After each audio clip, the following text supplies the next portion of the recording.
بسم اللہ الرحمن الرحیم۔ السلام علیکم 10th کلاس، امید ہے آپ سب بخیر و عافیت ہوں گے۔ آج ہم سبق نظریہ پاکستان کے پہلے اقتباس کی تشریح پڑھیں گے۔ اقتباس یہ ہے: مسلمانوں نے ہمیشہ رواداری کو اپنا شیوا بنایا، یہاں سے لے کر نئے سرے سے فروغ دیا یہاں تک۔ اقتباس ہے۔ حوالہ متن: سبق کا نام نظریہ پاکستان، مصنف کا نام ڈاکٹر غلام مصطفیٰ خان، صنف ہے مضمون، خط کشیدہ الفاظ کے معنی: رواداری، تحمل، مزاجی برداشت۔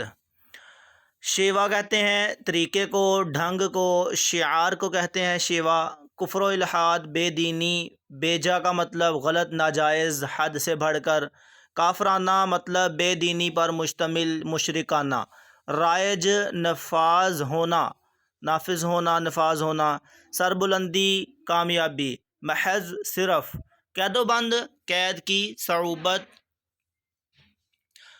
حراست میں رکھنا بھی کہتے ہیں قید و بند کو۔ عزیز طلباء، اس اقتباس کی تشریح یہ ہے: ڈاکٹر غلام مصطفیٰ اردو ادب کے نامور مضمون نگار ہیں، تنقید و تحقیق میں نمایاں مقام رکھتے ہیں۔ عام قارئین کے لیے ان کا طرز تحریر انتہائی سادہ اور عام فہم ہوتا ہے۔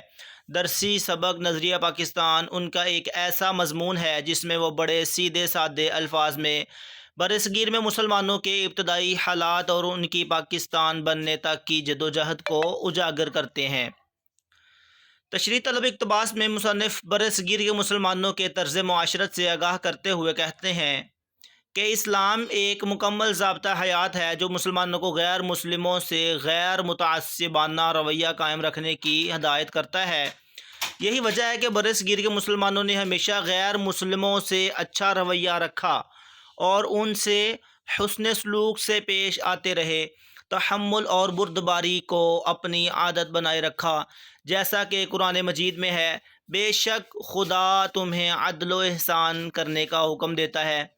عزیز طلباء، اس حوالے کو آپ نے واوین میں لکھنا ہے یا مارکر سے بھی آپ لکھ سکتے ہیں، ہائی لائٹ کر کے اس کو۔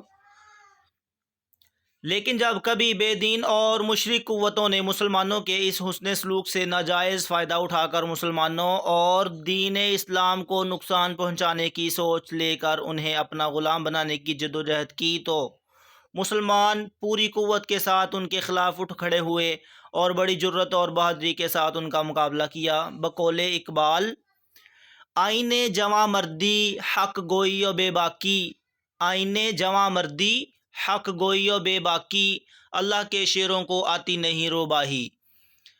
تیسرے مغل بادشاہ جلال الدین اکبر نے اپنے دور حکومت میں ہندوؤں کو بے جا نوازنا شروع کر دیا، حتیٰ کہ ہندوؤں کو خوش کرنے کے لیے نیا دین تک گھڑ لیا، جس سے ملکی سیاست اور دیگر معاملات میں ہندوؤں کی دخل اندازی بڑھ گئی اور ملک میں ہندوؤں کے طرز طور طریقے اس قدر رائج ہو گئے کہ مسلمانوں کی دینی معاملات میں آزادی ختم ہو کر رہ گئی۔ بقول اقبال: بتوں سے تجھ کو امیدیں، خدا سے نا امیدی، مجھے بتا تو صحیح اور کافری کیا ہے۔ ان حالات کو مد نظر رکھتے ہوئے مغل بادشاہ جلال الدین اکبر کے آخری دور میں برصغیر کے مسلمان نقش بندی سلسلے کے عظیم بزرگ رہنما شیخ احمد سرہندی المعروف مجدد الف ثانی کی قیادت میں اٹھ کھڑے ہوئے اور مجدد الف ثانی نے اسلام کی سربلندی کے لیے سر توڑ جدوجہد شروع کر دی۔ اکبر بادشاہ کے بعد جب اس کے بیٹے نور الدین جہانگیر نے اقتدار سنبھالا تو حضرت مجدد الف ثانی نے اس کے دور میں بھی احیاء اسلام کے لیے اپنی جدوجہد جاری رکھی۔